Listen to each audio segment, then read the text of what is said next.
a scenario for you. Tell me if this sounds familiar. Okay. You are in a conversation, maybe it's a high-stakes meeting with your boss where, your career feels like it's on the line.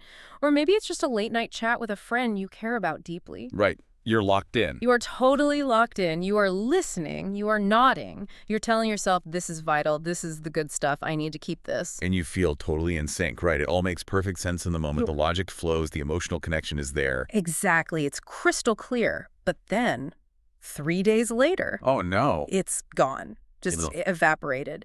You reach for that vital insight, that specific phrasing you swore you'd remember, and all you find is this foggy shape where the memory used to be. Yes. You know something was there, but the details are just smoke. It is the universal betrayal. But I bet you can recite the entire jingle for a plumbing commercial you heard once on the radio in 1998. Oh, absolutely. I could probably sing it in the original key. And it is infuriating. It feels like my brain has its priorities completely backwards. Why does it dump the stuff that defines my career or my relationships, the stuff I consciously value, but it guards these random scraps of trivia like they're the crown jewel? Well, it's frustrating because we usually interpret that failure as a character flaw. When we forget something important, we beat ourselves up. Oh, totally. We think, I must not have been paying attention, or I guess I'm just getting old, or I didn't care enough. Wait, it feels personal. We treat memory like a loyalty test. But today, we're going to let everyone off the hook. I like the sound of that. We're doing a deep dive into the architecture of memorial, specifically why we forget what matters. We've combed through some fascinating research on cognitive psychology and memory systems, and the big takeaway is going to sound a bit counterintuitive. It really flips the script. The source material we're looking at today challenges a deep-seated belief we all have. The idea that memory is a storage bin for the past. And if it's not a storage bin, what is it? It's a prediction tool for the future. A prediction tool. And once you understand that shift from archiving the past to predicting the future, everything about why you forget your anniversary dinner conversation but remember the lyrics to Ice, Ice Baby, finally starts to make sense. Okay, I want to get to that mechanism because prediction tool sounds a lot different than how I usually imagine my brain working. But first, let's unpack this guilt we feel. Yeah. Because I think most of us operate under this assumption that importance acts like a highlighter in the brain. Like if I consciously decide something is meaningful, my brain should automatically hit save. That is the importance myth. Yeah. We assume the brain works on a value system that matches our conscious values. We think this is important to my career, therefore my brain will keep it. Exactly. We view the brain as a subordinate that follows our orders. And when it doesn't, we see it as a storage failure. We think the hard drive is broken, or the operator is asleep at the wheel.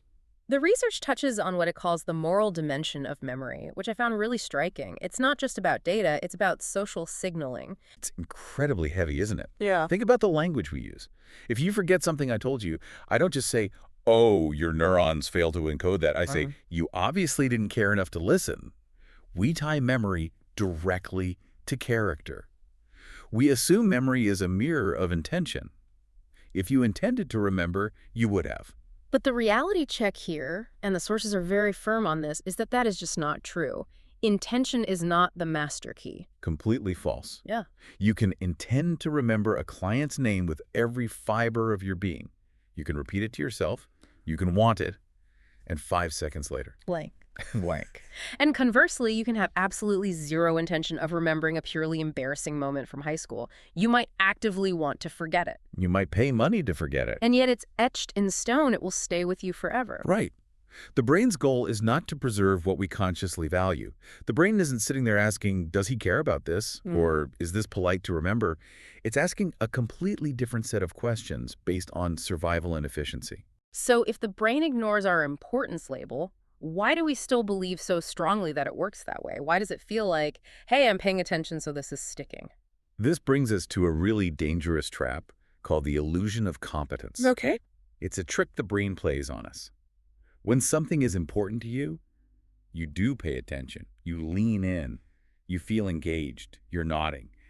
And that feeling of engagement, we mistake that for a save signal. I see. So because I'm understanding it in the moment, I assume that means I've encoded it for later. Exactly. The source material calls this internal smoothness.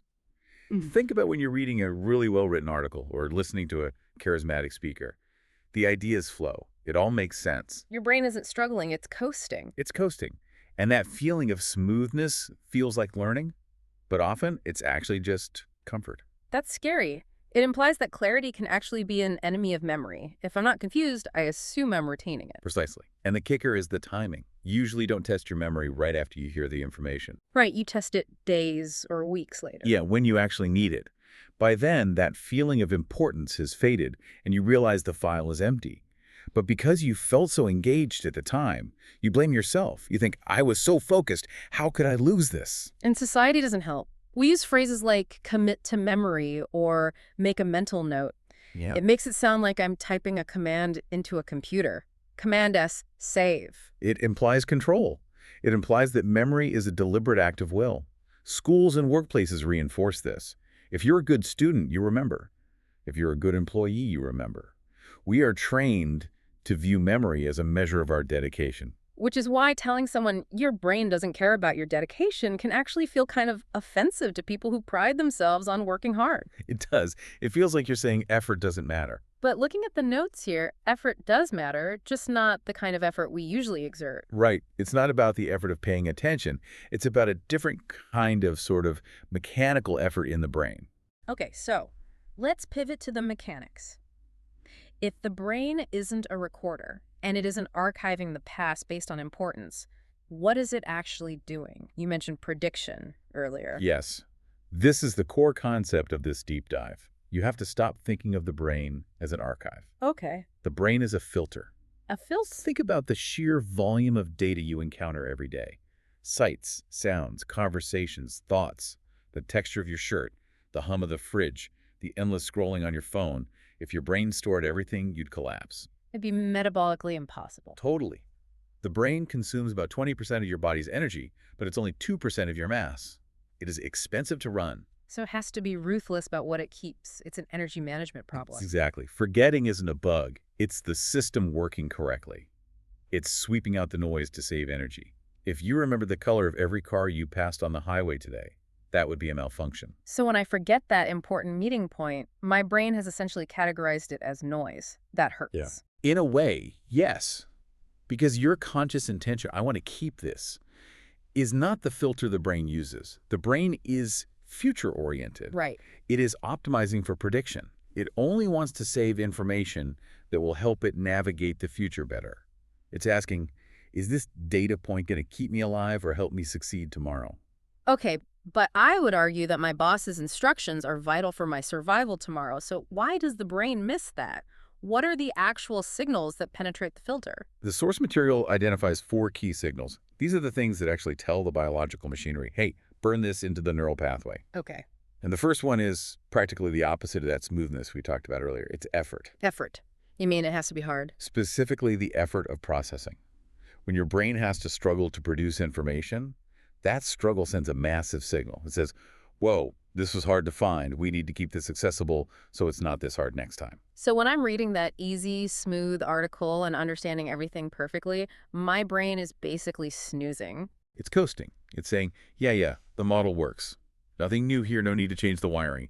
But when you are confused, when you are grappling with an idea, when you stop and go, wait, how does that work? Yeah. That discomfort is actually the sound of learning happening. That is so counterintuitive. We usually treat confusion as a sign we're failing. I don't get it. I'm dumb. But you're saying confusion is the brain saying, high priority updating model. Exactly. Struggle is evidence of future relevance. If you have to lift a heavy weight, your muscles adapt to lift it again. If you have to mentally lift a heavy concept, your brain adapts to carry it. This is why desirable difficulty is a term psychologists use. You want the learning to be slightly hard. Okay, so that's effort. What's the second signal? The second one is retrieval. And we have to be very careful here because people confuse this with repetition. Right, like rereading a textbook. I've seen this 10 times. I know it. That's repetition. That builds familiarity, which is dangerous because it creates that illusion of competence. You recognize the words on the page, so you think you know the concepts. But retrieval is different. Retrieval is calling the information back without support. It's closing the book and asking, what did I just read? It's the difference between recognizing a face in a crowd and being able to draw that face from memory on a blank sheet of paper. perfect analogy. Or think of it like a path in a forest. Rereading is like flying over the forest in a helicopter. You can see the path. You recognize it. You say, yes, that is the path. Well, you aren't clearing the brush. You're not. Retrieval is walking the path on the ground. You have to hack through the weeds. And that hacking process, that struggle to find the memory, is what paves the road. I see. Yes. When you successfully retrieve something, when you pull it out of the void, you are sending a callable signal. You are telling the brain, I need to be able to grab this tool on demand. Every time you retrieve it, you insulate that neural connection. Just seeing it again doesn't do that. So we have effort, the struggle to understand, and retrieval, the struggle to recall. What's number 3? Surprise. Surprise. This goes back to the prediction model. The brain is a prediction machine. It's constantly guessing what's going to happen next based on past experience. Right. When you walk into your living room, you expect the couch to be there. You don't remember the couch being there. You predict it. But if you walk in and there's a zebra on the couch, I am definitely remembering the zebra. you are remembering the zebra for the rest of your life. Why? Because your prediction failed. This is scientifically called a prediction error. It's a glitch in the matrix. Basically, surprise signals that your current model of the world is incomplete. The brain goes, alert, our map is wrong. We didn't predict this. We need to update the map to include the possibility of zebras. This explains why I remember distinct, weird, or shocking events so clearly, even if they aren't useful in a traditional career sense. Exactly, they broke the pattern. A violation of expectation is a massive priority signal for memory. If everything goes exactly according to plan, if the meeting goes exactly as you expected, if the lecture confirms what you already knew, the brain has no reason to take notes. It just confirms the existing model. Which brings us back to why routine days blur together. My commute is the same, my coffee is the same, so my brain deletes it all. Okay, so effort, retrieval, surprise. What is the 4th signal? Variation. This is the idea that the brain favors information that travels. What do you mean by travels? I mean information that you encounter in different contexts. Imagine you learn a French phrase in a classroom. You only ever hear it in that room from that teacher. Your brain tags that information as context-dependent. It belongs in room 304. So when I go to Paris and try to order coffee, I freeze up. Because the environmental cues are gone. Right. But if you practice that phrase in the classroom, then you practice it while walking your dog, and then you try to use it with a friend at a bar. The brain triangulates. It goes, wait, this isn't just a classroom fact. This is a world fact. It applies everywhere. It effectively strips the metadata of the location and makes the data universal. Right. If information is tied to just one context, the brain might discard it as only being relevant there. But if it shows up across different situations, it implies broader applicability. It's more likely to be useful in the unpredictable future. I love this list because none of these are, I care about this. Not a single one. The brain doesn't ask, do I care? It asks, did this make me work? Did I have to pull it out? Did it surprise me? Did it show up in different places? That is the checklist. And this leads us to what the source material calls the paradox of learning. Which is? That the experiences that feel the best often create the least memory. Smoothness equals amnesia. That is a hard pill to swallow. We chase clarity. We want the teacher who explains things so simply that we never have to frown. We want the meeting to be seamless. And that teacher might make you feel great in the moment. You walk out thinking, I'm a genius, I get it totally. Yeah. But because you never had to wrestle with the material, because your brain never had to update its script, the memory doesn't stick. You haven't changed. You haven't changed. So in a way, we should be looking for the friction. We should be inviting the confusion. We need to reframe moments of difficulty. When you're sitting there reading a report and you just don't get it, and you're frustrated, that is the work. That is the feeling of the brain remodeling itself. The brain remodeling itself. I like that image, but it's scary for learners, right? Because we associate confusion with incompetence. We do, and that leads to the familiarity trap. We stick to what we know, what feels smooth, because it makes us feel competent. But that's a stagnant place. Real learning happens at the edge of uncertainty. If you aren't slightly confused, you probably aren't learning anything new. The source material uses a really powerful metaphor to tie all of this together. It calls the brain the future-oriented editor. Yes. I think this is the mental model your listeners should walk away with. Imagine your brain is an editor working on a movie script or a documentary. Okay, so it's sitting in the cutting room. Right. Every experience you have today is a draft. It's raw footage. And most raw footage is boring. Most of it is garbage. The editor is ruthless. It is not sentimental. It doesn't keep a scene just because you really like the lighting or because you were trying hard. It only keeps lines that are useful for the revision. Useful for the revision. I like that. So if the draft didn't force a change in the story, It gets cut. If an experience fits perfectly into what you already believe and know, no revision is needed. The editor tosses it. But if something happens that forces the script to change, a surprise, a struggle, a contradiction, the editor keeps that. It leaves a mark. there is a quote in the notes that I highlighted 3 times. It says, "Memory is not a reward for attention. It is the residue of adaptation." The residue of adaptation, that is the key. Memory is what is left over after you've been forced to adapt to something. If you didn't have to adapt, there is no residue. That is actually kind of liberating. It is, isn't it? It really removes the self-blame. Because if I forget something, it's not because I'm a bad person who doesn't care. It's because, from my brain's perspective, that information didn't require an adaptation. It wasn't load-bearing for the future. Exactly. The editor isn't judging your character. It's just trying to be efficient. Yeah. It's managing energy. Maintaining memories is expensive. The brain isn't going to keep expensive inventory that isn't moving.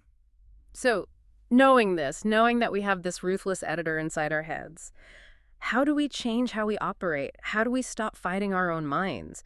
Because I can't just unleash zebras into every meeting to boost retention. Well, although that would work, but practically.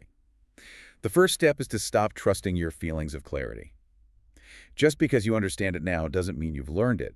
You have to verify. To force the retrieval. Right. Don't just reread the notes before the meeting. Put the notes away and try to explain the strategy to an empty chair. Make your brain sweat a little. Yeah, create that effort signal artificially. And I guess we need to stop being so afraid of being wrong or surprised. Yes, surprise is a gift. Confusion is a gift. If you're in a meeting and you're confused, don't hide it. Lean into it. Ask the question. That moment of friction is the moment the potential for memory is highest. It's a total shift in mindset. Instead of asking, why did I forget this important thing? We should be asking, what was my brain trying to achieve by deleting this? Or did I give my brain a reason to keep it? Exactly. It makes the whole process intelligible. It doesn't make learning easy. In fact, it confirms that learning must be hard to be effective, but at least you know the rules of the game. You stop taking it personally. The residue of adaptation. I'm going to be thinking about that one for a while. It recontextualizes every struggle I've had with learning new skills. It's a concept that sticks because it explains the struggle. The struggle isn't the obstacle to learning. The struggle is the learning. So here's the takeaway for everyone listening. The next time you forget something you swore you would remember, don't beat yourself up. Your brain isn't broken. It's just a ruthless editor focused on your future survival. Right. And if you really want to keep something, don't just stare at it and hope. Wrestle with it. Test yourself. Let yourself be confused. And remember that the feeling of this is hard is actually the feeling of this is staying. Here's a final thought to leave you with, something a little provocative to chew on. We talked about how surprise signals the brain to update the map. If memory is built on adaptation and surprise, maybe the reason time seems to speed up as we get older is simply because we stop surprising ourselves. That is a profound thought. When you're young, everything is a prediction error. Everything is new. Exactly. But as we get older, we settle into the script, we minimize the struggle, we optimize for smoothness, and without that friction, the editor just cuts the scenes. So if you want a longer life in memory, Right. at least you might need to go out and break your own patterns. Something to think about. Go find some zebras. Thanks for diving in with us. A pleasure as always. See you next time.